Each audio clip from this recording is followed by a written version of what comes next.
Political realism is a term used to describe and model politics. It states that power is the primary end of any action taken by a country, no matter if it's local or international. The nations are always going to strive for their goals and power. Idealism is the opposite approach for politics. It appeals for ending the war and other international conflicts, which are caused because of power-seeking nations. It believes in the possibility of a globe without those.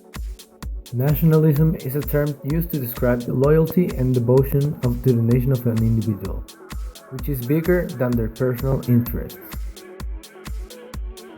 Ethnic conflict is an armed dispute between ethnic groups which are bound by common ties in a society, including religion and traditions. Economic conflicts are competitions for gaining resources, and actions are taken in order to achieve a maximum gain. Political conflicts are between two parties minimum, and they dispute for goals regarding international laws and issues. Territorial conflicts are conflicts that strive for boundaries of land or the annexation of other countries' land.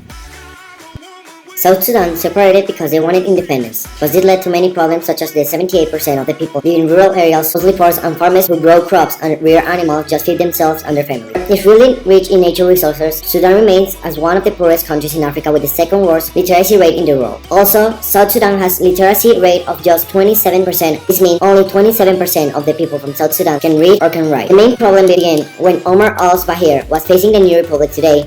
He, instead of using the oil money to improve education and other sectors of the economy, Omar was busy supporting terrorist groups such as the Janjaweed. Many people protest because the economic were getting really bad. Saddam Hussein, the United States didn't have a plan for the administration of the country, so the majority Shia and the minority Sunni clashed for power. Since Saddam Hussein was a Sunni oppressing the Shia majority, the Shia took power and started to oppress Sunni. ISIS was one of the biggest rebel groups fighting Saddam Hussein regime. This group began because they wanted to take over the government. As always, the US wanted to interview, they did, and they financed the ISIS, and once they were in, they got started to support the ISIS by attacking the government and giving them so much power, they became almost undefeatable. Now the US is fighting them because they gained so much power, they now want to take power over Iraq and Syria. The US now has a really big conflict, not only economically, but also within its population. It's only in just 9 months, 42 million people had abandoned Greece in one of their most difficult times. Many companies that are not liquefied can get into bankrupt, putting in danger its people and shall coin the euro. And I just got informed that the first minister just quit because of the situation in Greece. What is exactly happening in Crimea? Well, the Crimean land has been fought over 200 years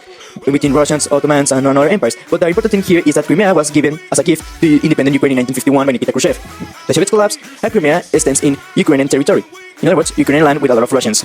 Now, with the new Cold War taking place, Putin felt that it was very important to have Crimea, and so he invaded Crimea, and the Crimean people was happy about that. The problem is that in Donetsk and Luhansk, a lot of weird stuff happened, and there 2 more insurgencies happened, and all of the eastern Ukraine has been divided for being a Russian Ukraine.